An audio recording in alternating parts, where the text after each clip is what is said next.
Welcome to our megalithic expedition to Turkey, Malta and Greece. Megalithic means buildings made from large stones. Noah's flood was God's judgment on the pre-flood world. The remains of Noah's Ark would be a living witness to the fact if it really is the Ark. I wanted to see for myself, to judge if it is real or not. The Bible says that the flood destroyed every living creature, and presumably every artifact of this culture. We set off to examine some megalithic buildings of the Mediterranean to see if they may have been survivors.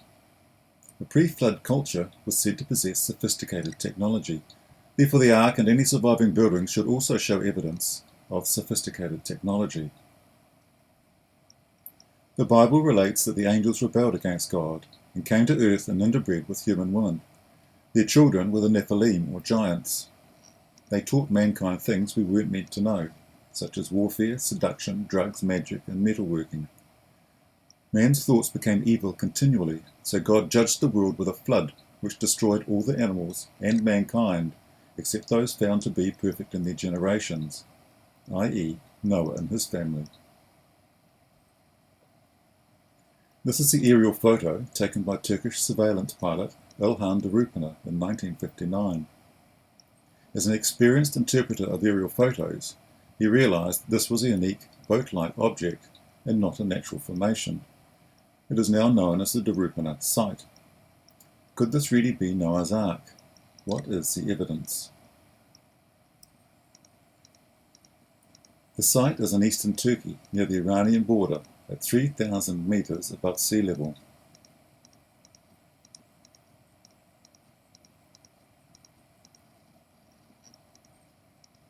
This is a modern aerial photo from Google Earth.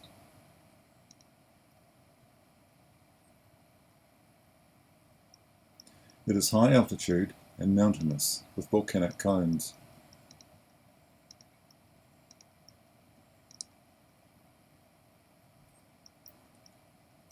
Mount Ararat. This is a live volcano of relatively recent origin, so the Ark could not be located there, although many do search for it there. The Bible says the Ark landed in the mountains of Urartu. Urartu was a well-known early kingdom in this area. Dolgobayazit is a large town nearby. This is where we stayed. The main road leads down to Iran. The border is very near to the site. From the main road we can see the ridge overlooking the Ark site. It rained the first day, but there is the Ark as seen from the visitors' centre. The Ark came to rest up near the distant ridge. The next day was fine. Sometimes after the flood receded, the Ark became buried in volcanic ash and was petrified. You can see the volcanic mud flow coursing down the valley beyond. This is a rock outcrop which appears to have snagged the Ark as it moved slowly downhill in the mud flow. The shape is clear evidence that this is the Ark, as no natural phenomena have this appearance. Notice that there are no fences. Sheep and goats are grazed over the mountainside, including the Ark.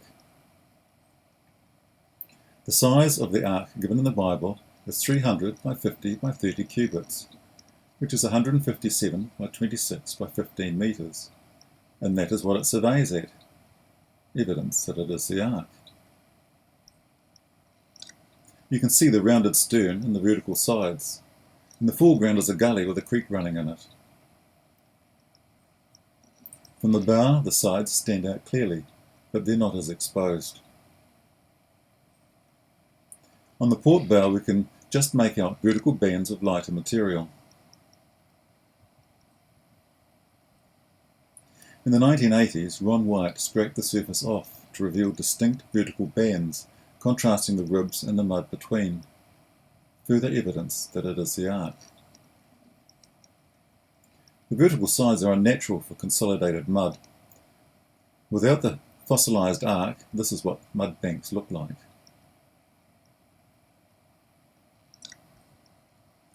Ron White bored a 150mm diameter hole and found petrified animal dung, cat hair, the base of an antler, and human hair. Further evidence. Other finds include this petrified deck plank.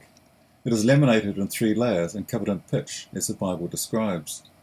Chemical analysis shows that it is 0.7% organic carbon, i.e. it confirms it's plant material. It also has a few nails in it. This was excavated under the direction of the government officials during the inauguration of the site. No other excavation has been approved. This is incontrovertible evidence that this is the Ark and that it employs sophisticated technology. The first remote scan was with a metal detector. Rocks were placed on the detected positions and white tape connected them to indicate the pattern. Such a pattern is definitely man-made. A metal sample was tested in the US and found to contain aluminium and titanium. These are not found as metals in nature and are therefore man-made. This is also proof of high technology in the pre-flood world. Aluminium wasn't discovered post-flood until the 19th century. And then, in 1986, ground-penetrating radar was used. It revealed vertical wall structures within the hull shape, with a symmetry and layout which is characteristic of a man-made object. This interpretation was confirmed by the equipment manufacturer. In late 2014, it was scanned using the latest deep penetration resistivity ground imaging. This image is looking upward to the port bow and shows a clear ship-like shape. Another clear proof that it's the Ark. This image is a section along the centerline. It shows the 3 decks mentioned in the Bible. More confirmation. An American news crew made a documentary in the 60s. As part of their investigation, they dynamited a hole in the side of the Ark. They were only amateurs and expected to find wood, which they didn't, and therefore concluded that it could not be the Ark. The foregoing evidence leaves no doubt that it is indeed Noah's Ark. And a little nature. About 30 kilometres away is the town of Arzak. Here there are several anchor stones, just like those used in the ancient world, except that they're many times larger. At 3,000 metres above sea level, they can only have come from the Ark. It is suggested that they were used as drogues to stabilise the Ark in rough seas. Experiments have been conducted which show that this would work. You can check this out on YouTube. Ron Wyatt thought that this might be Noah's house. Unfortunately, he mentioned this to the locals, and while he was away, they ruined it digging for gold. This is the panorama from the hillside above the house, with Arzak in the distance. Bleak, high-altitude terrain. So in summary, the evidence is: the shape indicates a boat, the size is as the Bible gives it, the ribs show a ship's structure, the vertical sides show it's not ordinary mud, the antler, dung and hair remains show that it was used to carry animals and people, the laminated wood and the pitch confirm the man-made structure, the metal scan shows a pattern of structural connections, the ground resistivity scan reveals the 3-deck form of a large boat, the oversized anchor stones are early anchor types of extraordinarily large size. I would say that this is sufficient evidence that it is indeed Noah's Ark.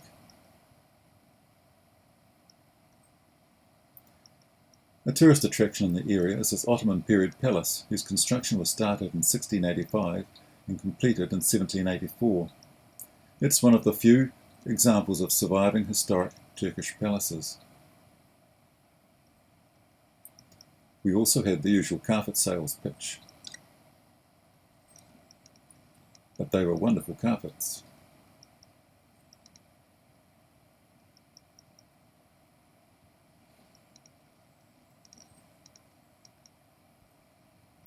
Now on to Malta.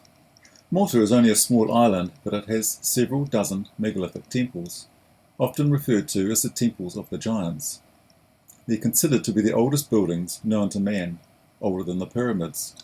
Could they have been survivors from the pre-flood era? Megalithic stones might have resisted the floodwaters. If they were survivors, I would expect accurately shaped and placed stones and precisely set out floor plans, as well as the large stone blocks. Let's see. Malta is in a strategic location in the middle of the Mediterranean Sea. It is best known as the erstwhile domain of the Catholic Military Order of St. John, now the Ambulance People. Valletta is the capital, and here are the archaeologic sites we visited.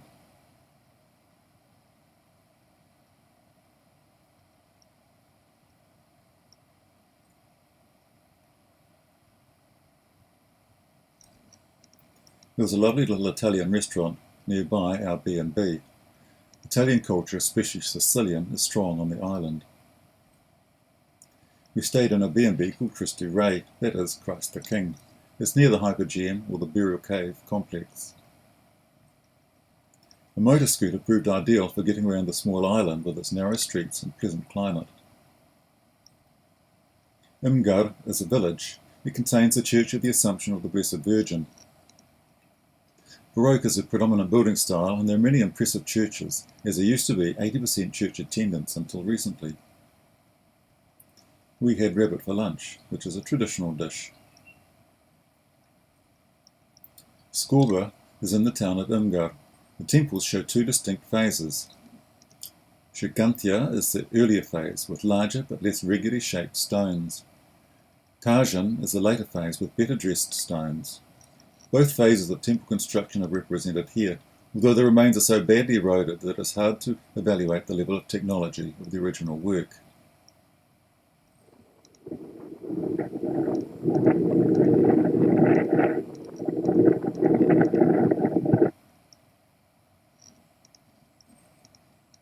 All of the temples have this planned form, a central entrance and a passage, with semicircular rooms off the sides and end. The rooms are called apses due to the shape. The external walls are very thick, with 2 layers of megalithic stones and filled with rubble. Doubtless this was to support a masonry roof structure. The plan shows irregular curves, which is not very sophisticated. Hagrat is found just off the main road. It is the Ggantija, otherwise badly eroded.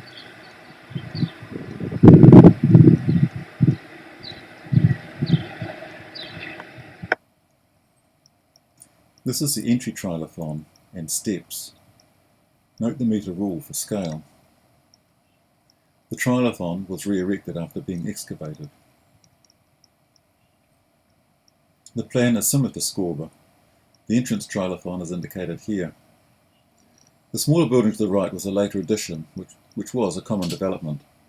A small sculpture of a temple was found at the site, indicating the roof construction, but this does not look structurally sound to me. It has far too big a span for stone beams. The plan is again quite irregular. This is a Phoenician period tomb, a square shaft cut into solid rock with chambers at the bottom of each side for the bodies. We hunted high and low searching for it and asked several local passers-by to no avail. Then another local overheard my query and said it was at the foot of a small tree in the adjoining field which we had already searched.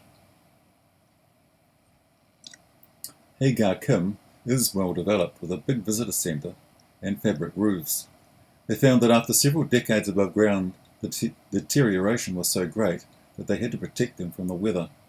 The stone is soft limestone, so rain and salt erode it badly. This is predominantly of the later Tarxien style with squared blocks. Since no metal items have been discovered, it is considered a Stone Age culture. This is the largest stone used in Malta. The archaeologists suggest that these were possible construction methods. Levering these stones upright like this would simply not work, although the notches they show on the bases are there. Round stone balls are found at several sites, and it is suggested that they were part of the dragging method. This too is unlikely in my opinion, as the balls would need to be perfectly round and on a smooth hard surface not to jam. It is known that the ancient Egyptians used simple timber sledges with about 50 men pulling. Rollers have similar problems to stone balls. The apses have a row of upright blocks with horizontal rows above. Each horizontal row projects a little from the one below. This would create a corbelled roof. Even allowing for erosion, they do not give the impression of being precisely shaped. The whole complex also feels to be of a very domestic scale. This reconstruction shows how the corbelled roof may have been constructed. It shows much larger steps to the corbelling than the remains. Pairs of holes linked by a half torus or semicircular shaft appear at most temples. It is suggested that these were used with leather or rope thongs to hold timber doors in place. If this is so, it indicates a low technology Stone Age culture. However, I have no idea how they cut the curved holes. Moving large stone blocks is impressive, but we know that the early Egyptians and later Greeks and Romans could do it without a great level of technology, so it does not indicate the high level of technology I was searching for. Decoration appears here and there. On the left is an altar or table.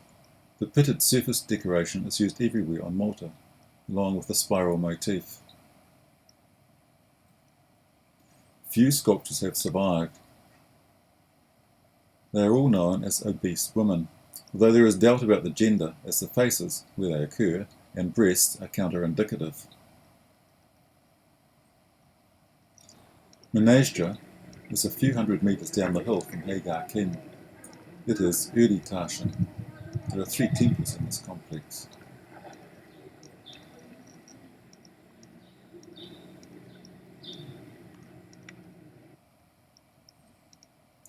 The niches here are unusual. This is looking out from the central temple. Note the broken doorway stone cut from a single piece, and the great views of the Mediterranean Sea. The south temple is the only temple with a solar orientation. It faces east. Dawn sunlight at the equinoxes and the solstices align with marker slabs within.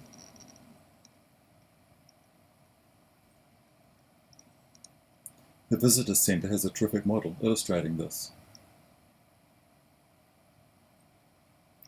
Driving around the coast, we pass the Blue Grotto, a famous natural arch carved out by the sea.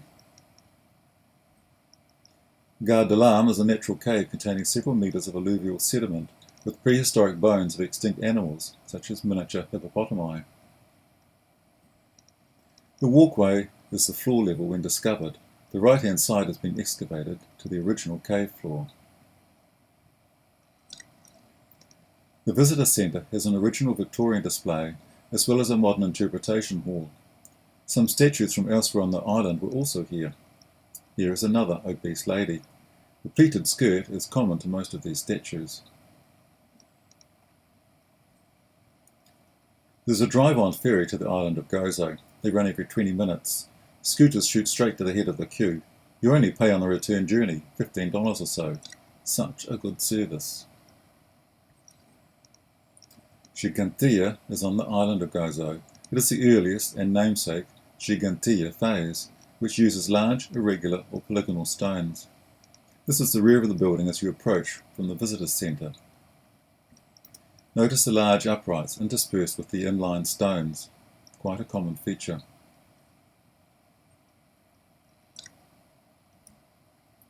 A scale model of Ggantija. The walls on the left-hand side had scaffolding over them to stop them collapsing when we were there. These are 5 apse temple plans. This is the front of the right-hand temple. The people are emerging from its entrance. The large stones in the foreground have collapsed from the walls, so these walls were obviously very tall. The main city on Gozo is Victoria. The Cathedral of the Assumption is in its citadel, along with several museums. The facade is based on El Gesù in Rome, the Jesuit mother church. There are lots of restaurants and cafes in the city centre's squares. Tarxien is well patronised, as it is in the city of the latter. It is of its namesake the later Tarxien phase. Note the spherical stones in the foreground. Are they rollers? The entrance trilithon is original, but it has been plastered to suggest its original appearance. The wall of small stones on the left is a reconstruction. It would originally have been built from megalithic blocks. There are several temples clustered on this site.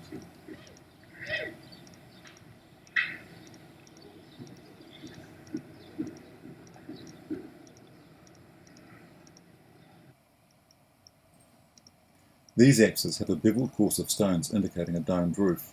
This is almost certainly a later reconstruction. The original wall stones, which are completely buried, are well cut and nicely fitted together, but not precisely.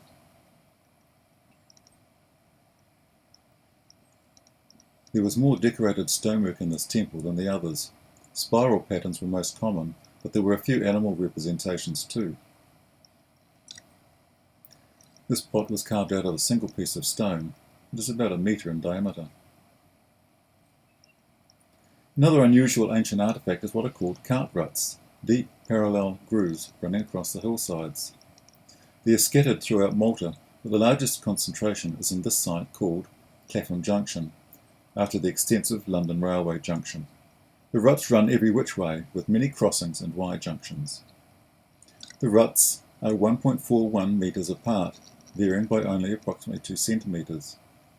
They are up to 600 millimetres deep, which would require large wheels, and they sometimes have steep crossfalls, which would make the carts unstable.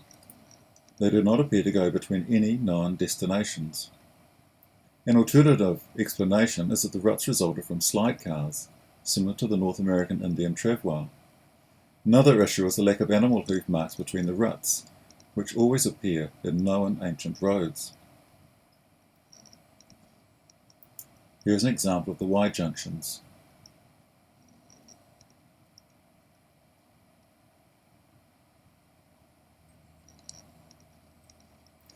And an example of the cross junctions. No one has developed a theory which answers all the facts. Valletta is the capital city. Its 16th century buildings were constructed by the Knights Hospitaller after the defeat of the Ottoman siege of 1565. The city is Baroque in character. Most of the old city is pedestrianised. You only have to walk a few metres down the side streets to find more reasonably priced cafes. The Knights Hospitaller's Grand Master's Palace Armoury is the largest in Europe, and the reception rooms are splendid. Every weekend has one saint or another being celebrated, with street decorations and a parade, complete with the saint's statue and a brass band. In Rabat is the large catacomb of St. Paul, which dates from the Roman period and has Christian, Jewish and pagan burials. There are many commemorations of St. Paul. The collegiate church of St. Paul in Rabat has its own grotto, where Paul allegedly stayed after he was shipwrecked on the island. The attached cafe was in a lovely courtyard. In summary then, the stones are very large, especially some of the earlier Ggantija phase, but not prohibitively so. The stonework lacks a high level of precision in its shaping. The doorway holes indicate a primitive hinging technology with leather thongs. The floor plans are irregular and appear to be set out by sight, the only exception being Mnadra's alignment to the solstice sunrise. All in all, these are impressive buildings, but not displaying a high level of technology, so I presume they were post-flood. We all know about the classical Greek buildings from the height of ancient Greek civilization, or at least we know the Parthenon, the temple on the Athenian Acropolis. These buildings date from about 400 BC, but what are the older structures like? That is, the Mycenean period of about 1500 BC. The Greek masonry shows an amazing level of technology in the precise shaping of close-fitted stones and complex building planning, where the form is all subtly curved to counter visual distortions. That is called entasis. These buildings were built with iron tools.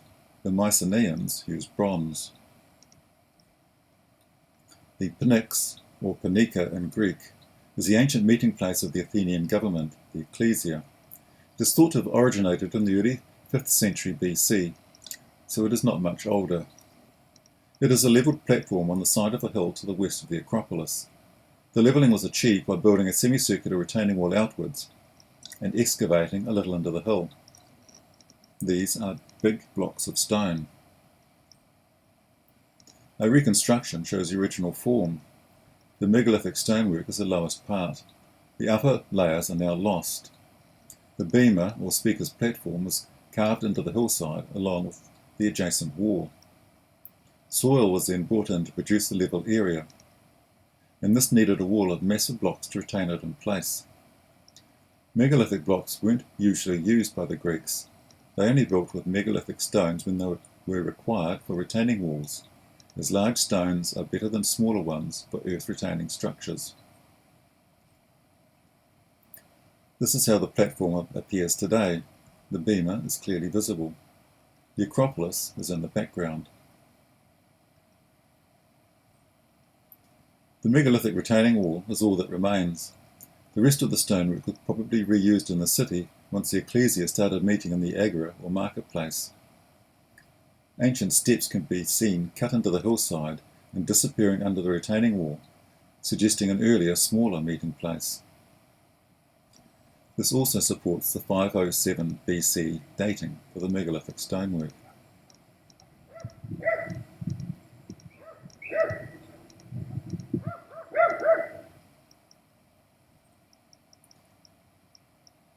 I included a metre rule in this photo to give a sense of size.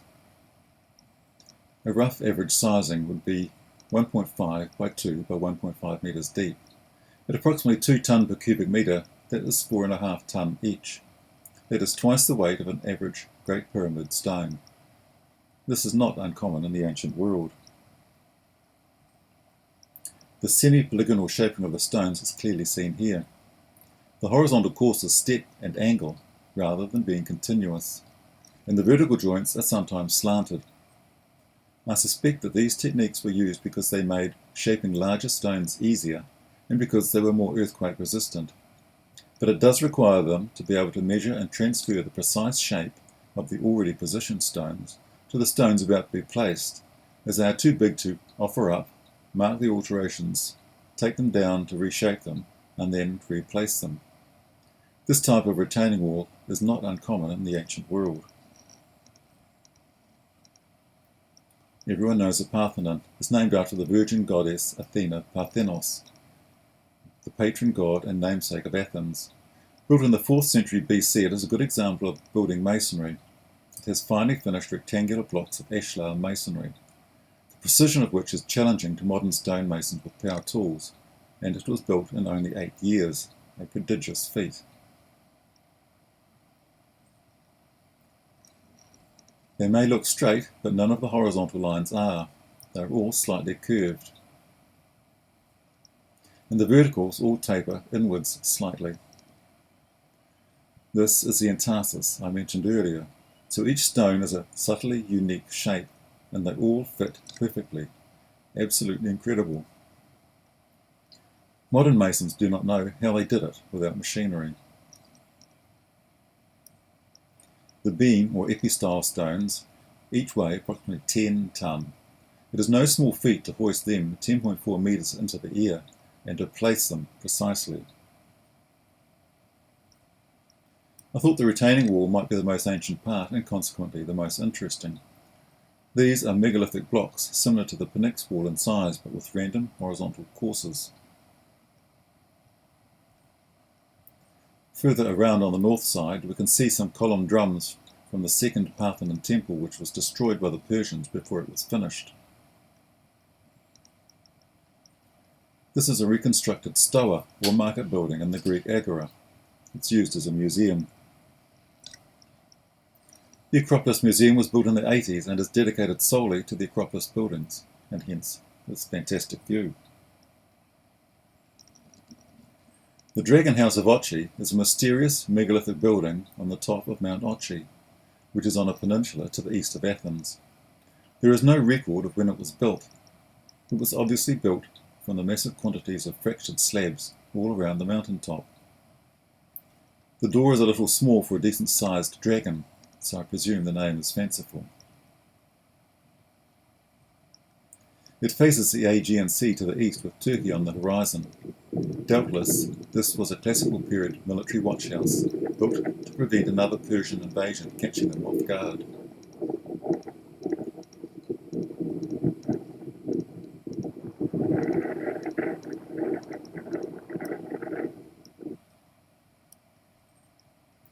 non-perpendicular verticals are interesting, but we have seen that these are conventional. The corbelled roof is clearly seen from inside. The metre rule gives a sense of scale.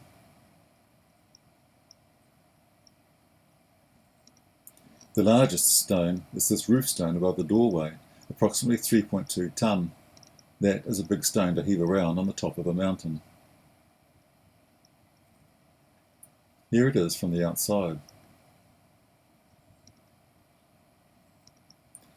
This little fellow wasn't used to visitors and was slow to move away.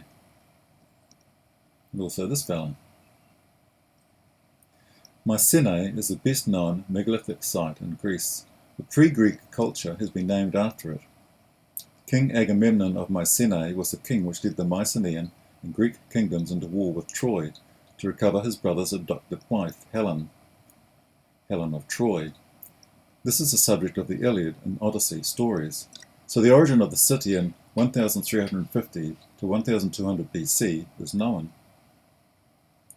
There is a megalithic retaining wall around the base of the hill, with an impressive gate structure, and a palace on the hilltop. Note the post and beam structure with a massive lintel over the gate.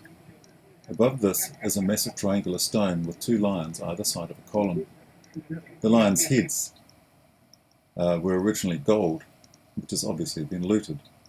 The wall stones would be about 4 tonne. They bear some similarity to the uneven coursing of the Pnyx wall.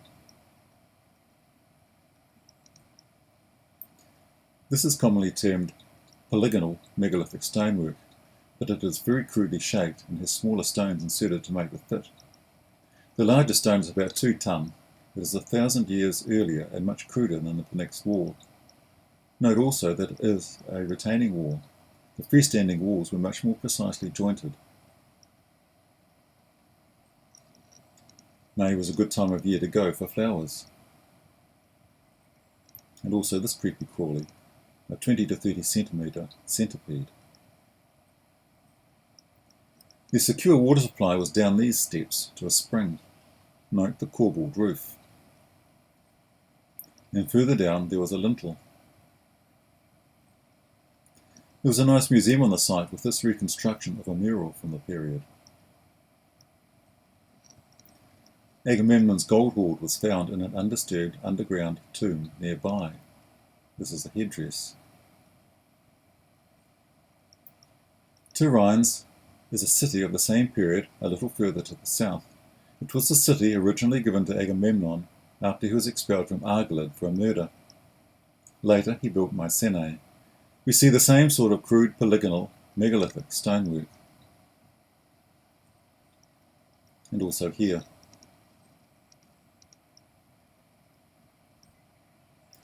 But this wall was truly massive, at 8 metres thick. What were they trying to keep out? This was the largest stone, about 4 tonne. The palace remains reveal quite modest-sized rooms. The west gate passage was corbelled as at Mycenae. Asine is on the coast south of Tyrins. It was a seaport for the Mycenaeans. It is on a small promontory with an encircling wall. Not much of the ancient construction was left, as it was fortified by the Italians in World War II to defend against an expected Allied attack, and subsequently heavily bombed. Here we can see some random coursed stone walls of the ancient entrance. And here is a close-up. Conventional jointing with reasonably large stones. The other well-preserved stonework elsewhere is Hellenic and ashlar with smaller stones. The adjoining harbour is picturesque. Can you imagine the Greek triremes pulled up on the beach or anchored offshore? The Archideko Bridge is one of several Mycenaean bridges built for a road between Epidauros and Tyrins in 1300 to 1190 BC. It is one of the oldest arched bridges still in existence. The corbel arched bridge formed part of a wider military road network. It has a culvert span of approximately 1 metre and is made in the typical Mycenean polygonal stonework. The width of the roadway above is about 2.5 metres. The layout of the bridge and the road indicate that they were specifically constructed for use by chariots. Very crudely shaped stones, if they're shaped at all. Epidauros is the best preserved Hellenic Greek city. Adjacent to this theatre are the remains of several buildings, temples, and an abaton enkoimaterion, which was a stoa where the patients were cured by the spirit of Asclepius, who visited them as they slept on the premises. None of these buildings are megalithic. The Pyramid of Hellinikon is approximately 12 by 11 metres in plan. The external walls rise at approximately 60 degrees. It is built from large limestone polygonal blocks and is of unknown period. A writer of the 2nd century AD mentions it, but did not know its origin apart from locals suggesting that it might have been a tomb for the fallen from a major battle fought nearby. It encloses a single room which is entered by a passage. This is the entrance passage, which has a corbelled vault and polygonal stonework.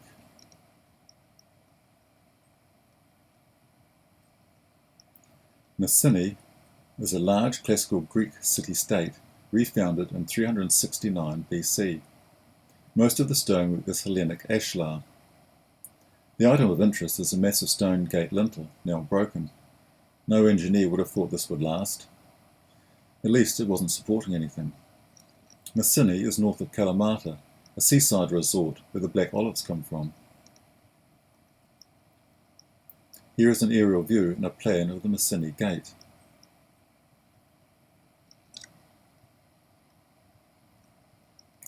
Corinth is also of late date. It was destroyed by the Romans in 146 BC and later rebuilt by them in 44 BC. This is the Temple of Apollo, which survived from 560 BC. The columns are 7 metres tall.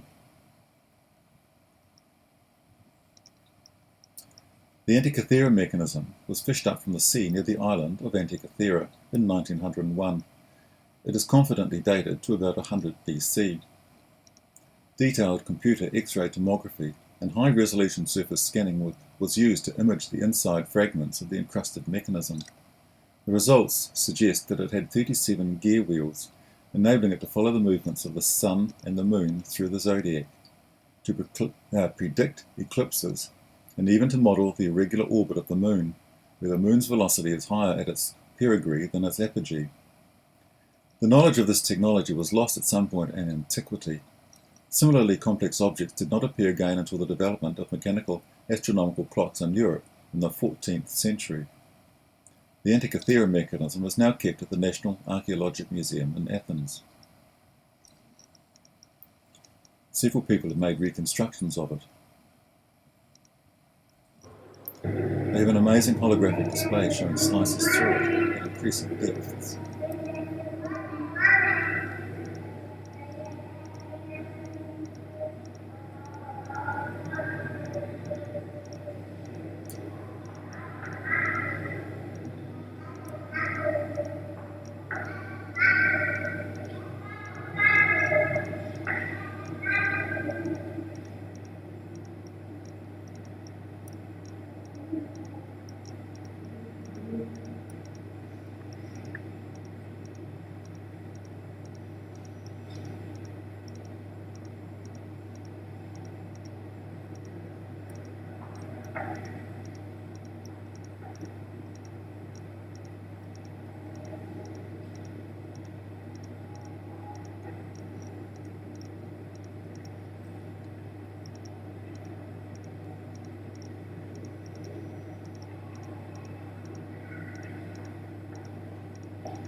In summary, we can see what the known Mycenean civilization of 1600 to 1100 BC could produce with bronze tools.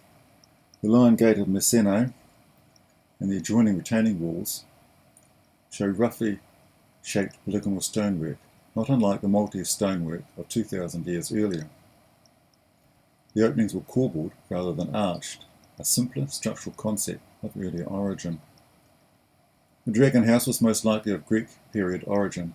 It was unusual in that it had a corbelled stone roof, whereas Greek buildings usually had timber roof beams and clay tiles. But this was no doubt due to being exposed on the top of a mountain with lots of stone all around. The Mycenaean bridge shows even more roughly shaped stonework. Overall, the Mycenaean stonework is impressive, but not extraordinarily for the time it was allocated to. Nothing gives the appearance of being pre-flood.